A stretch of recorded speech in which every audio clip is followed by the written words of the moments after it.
మీరు నాతో మాట్లాడిన మాటలే ఈ రికార్డ్ నేను మీ ఫాదర్ కి పెట్టేసి నేను మీ ఫాదర్ తో మాట్లాడుకుంటాను. మీరు కట్ సరే చేయండి. మీ ఫాదర్ దగ్గర నాకు డబ్బులు లేవు కదా. కాల్ చేయకండి, ఇక మన ఫాదర్ తీసుకోండి ఇక. అదే సరే ఇదే మాట చెప్తాను. సరే మీకే కాల్ చేయమన్నారు, మరి సరే ఆయన కాల్ చేయండి, చేయొద్దు ఆయనకి అంటున్నారు అని మళ్ళీ చెప్పేసి ఓ చెప్తాను. పని చేయండి, లోన్ కి ఆయన పేరు మీద ట్రాన్స్ఫర్ చేయండి, అయిపోతుంది కదా. లోన్ ఆయన పేరు మీద ట్రాన్స్ఫర్ చేయమంటే ఆయన వాడుకోలే కదా. మరి మరి ఆయన వాడుకున్నప్పుడు ఆయనకి ఎట్లా కాల్ చేస్తారు కొడుకు మేడం? అనేటైన ప్రాపర్ గా లేనప్పుడు మరి ఎవరిని అడుగుతారు? మరి కన్నతండ్రినే ఎవరైనా కదా అడిగేది. బస్ స్టాండ్ నించుకొని స్కానర్ పెట్టుకోండి, అందరిని అడగండి. అంటే మీకు ఇట్లానే ట్రైనింగ్ ఇచ్చిల్లా మీ కలెక్షన్స్ వాళ్ళకి? నువ్వు అనడంలో తప్పేమున్నది చెప్పు. తప్పేమున్నదంటే నువ్వు నాకేమన్నా దోస్తువా లేకపోతే సుట్టపోనివా లేకపోతే ఏందని మాట్లాడుతున్నాను? నేను ఆల్రెడీ నేను కాదు, నా మీ నెంబర్- మీ ఏజెన్సీ పేరు చెప్పు, నేను ఆర్బీఐకి మెయిల్ వేస్తాను. ఇప్పుడు నీది ఏమైతుందని చూపిస్తా. ఇంకేం నీ ఏజెన్సీ పేరు చెప్పు. నువ్వు అనడంలో తప్పేమున్నది చెప్పు. తప్పే. Hi friends, welcome to your get Ravi ఛానల్కి. రికవరీ మేడం అంటుంది మీ నాన్నకి కాల్ రికార్డింగ్ పంపి మాట్లాడుకుంటా మీరు పేమెంట్ చేయట్లేదు కదా అని చెప్పి మాట్లాడుతుంది. సో వీడియో చివరి వరకు వినండి, చాలా ఇన్ఫర్మేటివ్గా ఉంటుంది. వీడియో నస్తే డెఫినెట్గా లైక్ చేయడం మర్చిపోకండి. కొత్త వాళ్ళ వీడియో చూస్తుంటే ఛానల్ సబ్స్క్రైబ్ చేసుకుని వీడియోని లైక్ చేయండి. హలో, వినబడుతుందా? చెప్పండి, ఎవరు? Bill of finance. చెప్పండి. అది ఏమైంది బ్రదర్, 6 months అవుతుంది. అది సెటిల్మెంట్ చేసుకుంటా అన్నా కదా, అయిపోతుంది కదా ఈ మంత్. డబ్బులు Last month అంటున్నా నేను. డబ్బులు లేవంటే కూరదు కదన్నా. మనం అప్పుడు సురేష్, నేను, మేనేజర్ అందరం మాట్లాడారు, బట్ నాకు అది కుదరట్లేదు. ఇప్పుడు నా దగ్గర అమౌంట్ అసలు ఉండట్లేదు అసలు. నువ్వు కనీసం ఎంతో అంత కడితే మనం ఏదైనా మాట్లాడడానికి ఉంటది. ఏం కట్టకుండా ఉంటే డబ్బులు లేవని ఎంత సింపుల్ గా వదిలేస్తాను. సింపుల్ గానే అన్ని కాదన్న, ఉన్నది ఉన్నట్టు చెప్పినా మీకు సింపుల్ గా అనిపిస్తే నేనేం చేయాలి? అరే ఉన్నది ఉన్నట్టు అంటే ఇప్పుడు మమ్మల్ని పెట్టుకున్నది వాళ్ళు ఊరికే కాదు కదా, అసలు చేయడానికి కదా. ఇప్పుడు చెప్పండి, నేనేం చేయాలన్నా? డబ్బులు లేదు, నేను ఎట్లా కడతా చెప్పండి, మీరు చెప్పండి. 6 months నుంచి డబ్బులు లేవన్నా? అప్పుడు ఏదో మా మిసెస్ కి బాగాలేదు, హెల్త్ బాగాలేదు, అది ఇది అన్నావు. సో అప్పటి నుంచి నీకు డిస్కంటిన్యూ అవుతుందా డబ్బులు? ఇప్పుడు జాబ్ అసలు జాబ్ చేస్తున్నావు అని చెప్పినావు, చేస్తున్నా. ఇప్పుడు మంత్ శాలరీ తో కూడా కట్టేస్తా అని లాస్ట్ మంత్ సురేష్ కి చెప్పినావు. ఓకే, మరి ఇప్పుడు నా జాబ్ లేదు భయ్యా, నేనేం చేయాలి? ఇప్పుడు కావాలంటే నేను పిఎఫ్ డౌన్లోడ్ చేసి నేను పంపిస్తా, చూడండి ఒకసారి. కంపెనీ ఏదైనా చూపిస్తుందో చెప్పండి నాకు అవన్నీ ఎందుకు బ్రదర్? మీ పేరేంటి చెప్పండి. ఓకే, మీది ఏజెన్సీ పేరేంటిది? ఏజెన్సీ ఏం ఏజెన్సీ పేరు? మీ ఏజెన్సీ పేరు ఆదిత్య బిల్ ఆన్ రోల్. ఒకసారి ఐడి కార్డు పంపండి. మరి ఐడి కార్డు మీద ఒకసారి పంపించండి. ఐడి కార్డు పంపు. ఐడి కార్డు పంపిస్తే నేను నమ్మాలా లేదా అని నేను అడుగుతా కదా. నేను ఆర్బీఐకి మెయిల్ వేసుకుంటా అంటున్నా. నువ్వు పేమెంట్ చేస్తావా? లేదు, నేను కావాలి. నెంబర్కి వాట్సాప్ ఉందా? నువ్వు ఒక్క నిమిషం లైన్ లో ఉంటావు, నేను సార్ లేదు, నీది ఐడి కార్డు పంపి నేను మాట్లాడతా. నువ్వు ఆదిత్య చెప్పు. అంటే నేను నీకు ఫోన్ చేసిన ఆదిత్య, నువ్వు నాకేం కడతలేవు కదా. నేను నీకేం కడతలే, మీరన్నా మాట్లాడాలి ఎప్పుడైనా. కానీ నువ్వు అది ఇదని మాట్లాడితే మర్యాద ఏమున్నది అక్కడ?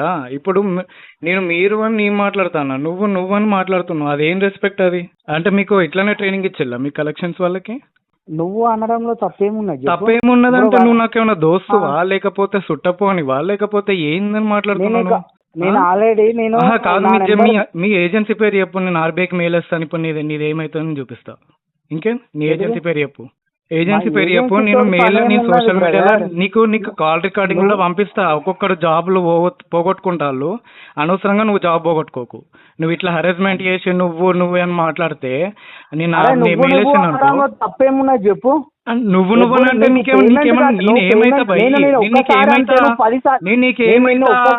నీకేమైతా అని మాట్లాడతానో నువ్వు? తమ్ముడు నువ్వు ఏమైతావని మాట్లాడతానో చెప్పు నాకు. నువ్వు ఏమైతావని చెప్పేసి మాట్లాడతానో చెప్పు నాకు. నువ్వు ఏమైతావు అంటే అదే మరి నువ్వు అని మాట్లాడుతున్నావు కదా. మరి నువ్వు నాకేమైతావని ఒక్కసారి అంటే అదే భయ్, నువ్వు అనడానికి మీరు మాట్లాడుతున్నా మర్యాదగా. నువ్వు అని ఎందుకు మాట్లాడుతున్నావు? మరి సారీ మీరు ఏమైంది అన్న పేమెంట్? అదే మరి నా జాబ్ లేదు ఇప్పుడు ప్రెసెంట్, నేను కట్టలేను అంతే. అది కాదు కదా ఆన్సర్.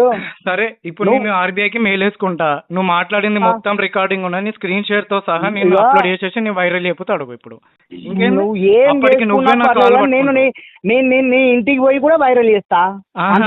నువ్వు వైరల్ చేస్తా, నువ్వు వింటావు అనుకుంటా. సరే, నువ్వు ఇంటికి పోయి వైరల్ చేస్తే తమ్ముడు నువ్వు ఇంటికి పోయి వైరల్ చేసినావు మస్తు మంది చూసినా, తక్కువ మంది చూసినావు. నీ జాబ్ 2 రోజుల్లో పోకపోతే అడుగు, నీకు 2 రోజులని జాబ్ పోకపోతే అడుగు. నువ్వు తమ్ముడు కాదు అన్న సారీ అన్న, తప్పైంది అన్న, భయపడతాను అనుకుంటాను అన్న. నేను ఇప్పటి వరకు నోరు కూడా జారలేదన్నా. నేను అదే అంటున్నా, జాబ్ నువ్వంతా లేదని నేను అంటానా, నువ్వు అర్థం చేసుకుంటానా? మరి జాబ్ లేదు మరి. నీకు జాబ్ లేదు గుర్తుపెట్టుకో. ఫస్ట్ ఎదుటోని జాబ్ కొడితే నువ్వు ఏ అదే మరి ఏం కాదు. మరి నువ్వు ఇట్లా మాట్లాడితే మరి ఎట్లుంటది? మరి మీరు ఎట్లా మాట్లాడతారు? మరి మీరు ఎట్లా మాట్లాడుతున్నారు? బ్రదర్ నేను ఏమంటానా, మీరు ఎట్లా మాట్లాడుతున్నారు? నువ్వు ఎట్లా అనుకుంటే అట్లా అవుతుంది, అర్థమైందా? నువ్వు ఎట్లా అనుకుంటే నీ పాయింట్ ఆఫ్ వ్యూ. సరే నేను ఏమంటానా, నువ్వు ఎక్కడ ఉంటావో తెలుసు నీకు. ఆ రోజు ఒకటే చెప్తాను నీకు, ఆ రోజు మీ మిస్సెస్ అది మీ మిస్సెస్ హెల్త్ నాకు చెప్పినావు, అది నీకు రెస్పెక్ట్ ఇవ్వడం నా తప్ప. అదే అంటున్నా భయ్, నేను మీరు అరేంజ్మెంట్ చేయొద్దు. మీరు అడగాలి గంతం మించి మీరు అరేంజ్మెంట్ చేస్తే మాత్రం అది ఆర్బీఐ గైడ్ లైన్స్ పోతుంది. అర్థమైందా? ఇక్కడ ఆఫీస్ పోయినా నేను కంప్లైంట్ ఇచ్చేస్తాను. నేను ఇక్కడ నియర్ బై నువ్వు ఇప్పుడు మాట్లాడి పోలీస్ స్టేషన్ పోయి కంప్లైంట్ ఇచ్చేస్తా. అర్థమైందా? నువ్వు తమాషాలు మాట్లాడినట్టు మాట్లాడకు. నేను చెప్తా, నేను రికార్డింగ్ నేను పోలీస్ స్టేషన్ లో పోయి పెట్టింది అనుకో, అనవసరంగా ఎఫ్ఐఆర్ బుక్ పడతావు. అర్థమైందా?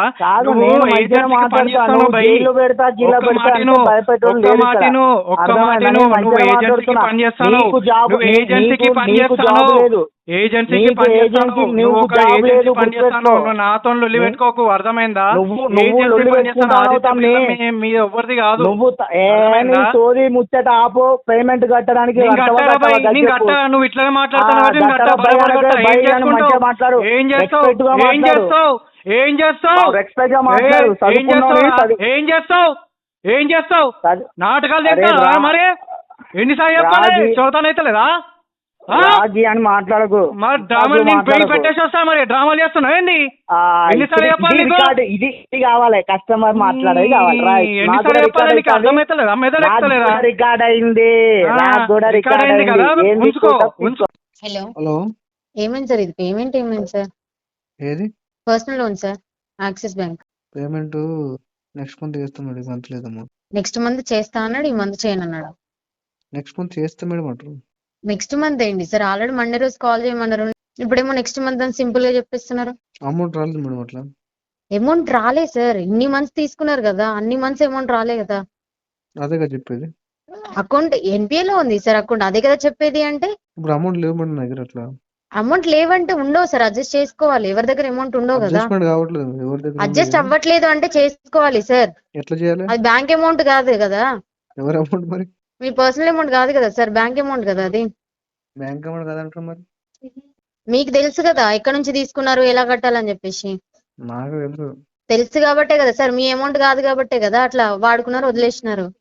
కట్టాల్సిన రెస్పాన్సిబిలిటీ లేదు, అంతే కదా సార్. నీట్ గా ట్రీట్ చేయాలి, నీట్ గా పేమెంట్ చేయాలి. అమౌంట్ అడ్జస్ట్ అవ్వట్లేదు, ఇప్పుడు చేయను, నెక్స్ట్ మంత్ చేయను అని ఏ కస్టమర్ కూడా చెప్పకూడదు. మరి అది తెలీదా సార్? ఏ కస్టమర్ చెప్పకపోతే మీరెందుకు అక్కడ? ఇంకా సార్ నేను బ్యాంక్ నుంచి మాట్లాడుతున్నా, అర్థమవుతుందా? మీకు కాల్ రికార్డ్ అవుతుంది, కాల్ రికార్డ్ అవుతుంది. మాట్లాడుతున్నారా? అంటే ఏ కస్టమర్ చెప్పకపోతే మీరు ఉంటారు కదా అట్లా అని. జస్ట్ మేము ఉండం కదా అంటే మీరు టైం టు టైం కడితే మేమేందుకు మీకు కాల్ చేస్తాము? డిఫాల్ట్ కిందకి వచ్చిందనే కదా మేము కాల్ చేసి మాట్లాడుతున్నాం. మొత్తం మీరు కట్టే అమౌంట్ తోనే మాకు జాబ్ ఎవ్రీ మంత్ సాలరీ ఇస్తున్నారు సార్. అంటే డిఫాల్ట్ ఓన్లీ మీరు కట్టే ఉండదు కదా అట్లా అని. డిఫాల్ట్ రన్ అంటే మరి బ్యాంక్ లో అమౌంట్ వాడుకొని అట్లా తిరుగుతున్నారు, మరి ఏం చేయాలి సార్? మేమన్నా అట్లీస్ట్ పని చేసుకొని ఎవ్రీ మంత్ సాలరీ తీసుకుంటాం, మీరు వాడుకొని వదిలేసి తిరుగుతున్నారు కదా. వెరీ గుడ్ మేడం, మీరు మెచ్చుకుంటున్నాను. ముందు ఫస్ట్ పేమెంట్ చేయండి. మీరు బాగా మాట్లాడుతున్నారు కానీ ఫస్ట్ పేమెంట్ చేయండి. పేమెంట్ చేసి అప్పుడు తర్వాత మాట్లాడండి. రికగ్నైజేషన్ బట్ అమౌంట్ లేవు ప్రెజెంట్. అమౌంట్ లేవు అంటే ఏంటి సార్ అర్థం? అమౌంట్ లేవు అంటే ఏంటి? అమౌంట్ లేవంటే వాడుకున్నారు కదా, వాడుకున్నారు కదా, వాడుకున్నప్పుడు కట్టాలి కదా. వాడుకుంటున్నా కదా మీరు నాకు కాల్ చేసేది. అమౌంట్ వాడుకున్నప్పుడు తిరిగి అలాగే కట్టాలి కదా సార్. ఎప్పుడు కడతారు? అలా టైం తీసుకున్నారు కదా, 3 నెలల నుంచి పేమెంట్ చేయట్లేదు కదా. సరే టైం సరిపోలేదంటే ఇప్పుడే చెప్పాను కదా సార్, మీ పర్సనల్ అమౌంట్ కాదు, మీ ఇంట్లో అమౌంట్ కాదు, మీ ఇష్టం వచ్చినప్పుడు కట్టుకోవడానికి, మీ ఇష్టం వచ్చినప్పుడు చేసుకోవడానికి. బ్యాంక్ అంటూ ఒక రూల్స్ ఉంటాయి, ఆ టైంలో ఉంటాయి. మినిమం కామన్ సెన్స్ ఉన్న వాళ్ళకి అవన్నీ తెలుస్తాయి. అఫ్ కోర్స్ మీకు లేదనుకుంటా. అఫ్ కోర్స్ మినిమం కాదు, నాకు చాలా ఎక్కువ ఉంది. కామన్ సెన్స్ మినిమం కాదు, మాక్సిమం ఉంటుంది. మీకు మినిమం కామన్ సెన్స్ ఉంటే పేమెంట్ చేస్తారు. ఎదవసోది మాట్లాడారు నాకు. అంటే ఎదవతో ఎందుకు మాట్లాడుతున్నాం? మరి నీకు తెలియదా? కస్టమర్ మీరే కదా, మరి ఎవరితో మాట్లాడాలి? మరి ఎదవని చెప్పినావు కదా, కస్టమర్ కదా అని చెప్పినావు కదా. అవును అదే అంటున్నాను కదా, మరి మీరు మాట్లాడాల్సి వస్తది. మేడం మీరు నీట్ గా మాట్లాడితే నేను నీట్ గా మాట్లాడాల్సి వస్తది. అది మీ దాని మీద డిపెండ్ అయి ఉంటాయి కదా సార్ నేను ఎలా ఇది మాట్లాడాలనేది. గల్లీలో ఫైటా మీరు బ్యాంక్ లో కూర్చున్నారా? బ్యాంక్ లో కూర్చొనే మాట్లాడుతున్నాం. బ్యాంక్ లో కూర్చున్నప్పుడు కొద్దిగా అవును పద్ధతిగా సార్, మాట్లాడండి. కస్టమర్ అన్నప్పుడు ఉంటది. ఎలా రియాక్ట్ అవ్వాలి, ఎలా మాట్లాడాలి, ఎలా రిక్వెస్ట్ చేసుకోవాలి, ఎలా టైం ఆ, తీసుకోవాలని మినిమం కామన్ సెన్స్ ఉంటుంది. మీకు అది లేదు కదా, మరి ఎలా మాట్లాడతారు మీతోని? ఏం చెప్పాను, ఏం తప్పు మాట్లాడినా? తప్పు మాట్లాడేది నేను కట్టను, నా దగ్గర డబ్బులు లేవు, నాకు ఇంకా టైం సరిపోలే, అడ్జస్ట్ కాలే అంటే దాని అర్థం ఏంది? అలా నేను అర్థమైంది, ఆన్సర్ అమౌంట్ చెప్పేది. లేనట్టు. అమౌంట్ లేదు అంటే బ్యాంకు మీకు 3 months సఫిషియెంట్ గా టైం ఇచ్చింది, అప్పుడు ఏం ఏం చేశారు మరి? చేస్తున్నా? సరే సార్, సరే ఓకే సార్, నేను ఇదే ఆల్రెడీ కాల్ రికార్డ్ అవుతుంది. ఈ కాల్ రికార్డ్ వచ్చేసి నేను మీ ఫాదర్ కి కానీ పంపించి నేను మాట్లాడుకుంటాను, నేను పేమెంట్ థర్డ్ చేయించుకుంటాను. పార్టీకి కాల్ చేస్తే యా మీ ఫాదరే కదా, నేను సార్ తో థర్డ్ మాట్లాడుకుంటా, పార్టీకి మీరు కట్ చేసేయండి. కాల్ చేస్తే ₹1 కూడా కట్ట. మీరు ఇప్పుడేమైనా కడుతున్నారా? థర్డ్ పార్టీ ఫోన్ చేస్తే పేమెంట్ చేయని చెప్తున్నారు. ఇప్పుడేం మరి కట్టట్లే కదా. థర్డ్ పార్టీ మీరు మీద నాతో చేస్తారు కాదు. మీరు నాతో మాట్లాడిన మాటలే ఈ రికార్డ్ నేను మీ ఫాదర్ కి పెట్టేసి నేను మీ ఫాదర్ తో మాట్లాడుకుంటాను. మీరు కట్ సరే చేయండి, మీ ఫాదర్ దగ్గర డబ్బులు లేవు కదా. నాకు కాల్ చేయకండి, ఇక మన ఫాదర్ తీసుకోండి ఇక. అదే సరే ఇదే మాట చెప్తాను సార్, మీకే కాల్ చేయమన్నారు, మరి సరే ఆయన కాల్ చేయండి, చేద్దాం ఆయనకి అంటున్నారు అని మళ్ళీ చెప్పేసి ఒక చెప్తాను. పని చేయండి, లోన్ గా ఆయన పేరు మీద ట్రాన్స్ఫర్ చేయండి, అయిపోతుంది కదా. లోన్ ఆయన పేరు మీద ట్రాన్స్ఫర్ చేయమంటే ఆయన వాడుకోలే కదా మరి. ఆయన వాడుకునేటప్పుడు ఆయనకి ఎట్లా కాల్ చేస్తారు కొడుకు మేడం? అనేటైన ప్రాపర్ గా లేనప్పుడు మరి ఎవరిని అడుగుతారు? మరి కన్నతండ్రినే కదా ఎవరైనా అడిగేది. బస్ స్టాండ్ లో నిల్చుకుని స్కానర్ పెట్టుకోండి, అందరిని అడగండి. అడుక్కోండి, మరి మీరు వాడుకునేది మీరే మరి కదా, కట్టుకోలేని పరిస్థితిలో ఉంది అదే మీరు కదా, కాదు, మేం కాదు కదా. మీరున్నారు కదా, నేను ఎందుకున్నా, నేను బానే ఉన్నా. బానే ఉంటారు, డబ్బులు వాడుకొని అడుక్కునే తిరిగినప్పుడు పొజిషన్ బాగుండక మీరున్నారు కదా. ఎట్లుంటారు? ఇప్పుడు ఎవరికి వాడికి డిఫాల్టర్లు ఎలా ఉంటారు ఎవరికి సార్? పడితే డబ్బులు వాడికి కాల్ వాడుకొని చేస్తాను చెప్తున్నారు. అడుక్కోండి మరి ఎవరికి అక్కనే. పడితే వాడికి కాదు, అట్లీస్ట్ మీ ఫాదర్ కన్నా రెస్పెక్ట్ అరే మా చేయడం ఫాదర్ నేర్చుకోండి. రిక్వెస్ట్ ఎవరికి ఇవ్వడానికి మాట్లాడకండి. లేబుల్టీ ఎవరికి ఆయన మీ వాళ్ళకి అడగండి, ఫాదర్ కదా. లేబుల్టీ లేని వాళ్ళకి ఆయన అడుగుతారు. మీ లేబుల్టీ ఉందా ఆయనకి? ఏంది ఏంటి సార్? లేబుల్టీ ఎవరికి ఉంది? అంటే లేబుల్టీ అంటే తెలియదా? బ్యాంకులో కూర్చున్నావు మేడం. బ్యాంక్ లో కూర్చో, నాకు అన్ని రూల్స్ తెలుసులే కానీ నీకేం తెలుసా అని. లేబుల్టీ అంటే మీనింగ్ తెలియదా? మాకెట్లా తెలుస్తుంది సార్? మీరు చదువుకున్న వాళ్ళు కదా, డబ్బులు వాడుకొని ఇన్ని డేస్ తిరిగిన వాళ్ళు, మీకు తెలీదా ఎలా చేయాలి ఏందని చెప్పేసి? ఏంది? సార్ టైం వేస్ట్ మాటలు నాతో మాట్లాడకండి. మీరు పేమెంట్ చేయనన్నారు, వదిలేసేయండి. నేను ఎలా మాట్లాడుకోవాలో, ఫర్దర్ గా ఎలా ప్రొసీడ్ అవ్వాలో మాకు తెలుసు, ఓకేనా? మొత్తం తెలుసా మేము మీకు? ఎగ్జిక్యూటివ్ ని పంపించుకుంటాము, మేము మాట్లాడుకుంటాం, మీరు కాల్ కట్ చేయండి. అండ్ ఎట్ ద పంపించండి, సేమ్ టైం పంపించండి. కాల్ సెంటర్ కి నేను ఈ కేసు అనేది ఫార్వర్డ్ చేస్తాను. థర్డ్ పార్టీకి అయితే కంపల్సరీ కాల్స్ వెళ్తాయి, అది నా థర్డ్ పార్టీకి వెళ్తే రెస్పాన్సిబిలిటీ కాదు. నువ్వు ₹1 కూడా కట్ట. వెళ్తాయి సార్, వెళ్తాయి డెఫినెట్ గా. ఎందుకంటే థర్డ్ పార్టీకి వెళ్తే అకౌంట్ నేను ఒక NPL ₹1 కూడా కట్టాను మేడం. కట్టకండి. ఎవరిని బెదిరిస్తున్నారు? పాపం. నాకేమన్నా కడుతున్నారా? నా అకౌంట్ కి ఏమన్నా థర్డ్ పార్టీ నంబర్స్ నాకు ఇవ్వండి, నేనే కాల్ చేస్తాను రిటర్న్. ఎందుకు? పని పట్ట లేదు కదా, టైం పాస్ అవ్వట్లేదు కదా. టైం పాస్ అవ్వట్లేదు సరే మేడం. సార్ మీరు మాట్లాడిన రికార్డ్ నా దగ్గర ఉంది, నేను మీ ఫాదర్ కి పంపించి నేను మాట్లాడుకుంటాను, మీరు కాల్ కట్ చేయండి. రికార్డు మాట్లాడినప్పుడు మీతో నాకు టైం వేస్ట్ సార్. ఆడియోని బాగా వీడియో ఎడిటింగ్ చేసి టైం వేస్ట్ వీడియో చేయకండి, వీడియో టైం వీడియో వేస్ట్ పంపండి, చేయకండి, వీడియో పంపండి మేడం. టైం వేస్ట్ చేయకండి, ఓకేనా? కాల్ కట్ చేయండి. వీడియో పంపండి మా డాడీకి. సో ఇక్కడ లెర్నింగ్ పాయింట్ ఏంటంటే కస్టమర్ కమ్యూనికేషన్లో ఉండగా థర్డ్ పర్సన్కి ఈ రికవరీ ఏజెంట్లు కాల్ చేయకూడదండి, కస్టమర్ తోటి కమ్యూనికేట్ చేయాలి. ఇక్కడ మేడం ఏమంటుంది, థర్డ్ పర్సన్ కాల్ చేస్తే మీ ఫాదరే కదా అని చెప్పేసి అంటుంది. అలా చేయకూడదు. So as per RBI guidelines ప్రకారం కస్టమర్ తోటి వీళ్ళు కమ్యూనికేషన్లో ఉండాలి. మనీ ఉంటే పే చేయండి. సో పే చేయడానికి ట్రై చేయండి, కావాల్సిన మొత్తం లోన్ డిఫాల్ట్ చేయకండి. వీడియో నచ్చితే లైక్ చేయండి ఫ్రెండ్స్. మరిన్ని ఇలాంటి వీడియోస్ కోసం నా యొక్క ఛానల్ సబ్స్క్రైబ్ చేసుకోండి. Thank you.